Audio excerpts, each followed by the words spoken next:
आते अहमदिया जो उनका नाम वो किसने रखा और कैसे यानी कि रखा गया? अच्छा, ये हज़रत मसीह मौऊद अलैहिस्सलाम ने ही रखा।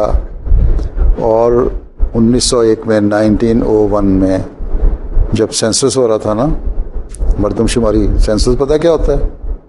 नहीं होता? जरा वाज़ह करके मरदमशुमारी पता क्या होता है? यहाँ क्या कहते हैं सेंसस को जर्मन में? हैं? वोलसेलुंग। समझ आ गई?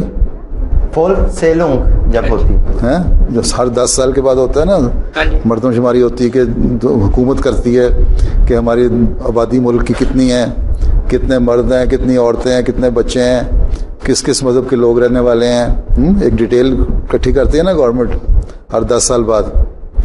तो इंडिया में इसको कहते हैं मरदमशुमारी। तो इंडिया में 1901 में जो मरदमशुमारी हुई थी, उसमें हज़रत मसीह मौऊद अलैहिस्सलाम ने अपनी जमात के अफराद को कहा कि हमें दूसरे मुसलमानों से मुमताज़ करने के लिए, अलहदा रखने के लिए, बताने के लिए कि हम अहमदी हैं, अहमदी मुसलमान हैं जिन्होंने मसीह मौऊद को माना है। तुम अपने साथ अहमदी मुसलमान लिखा करो, लिखना।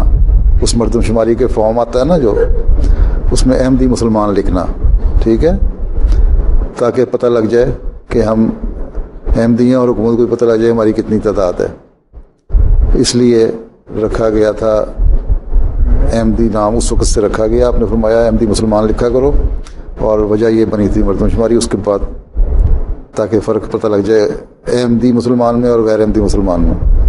ठीक।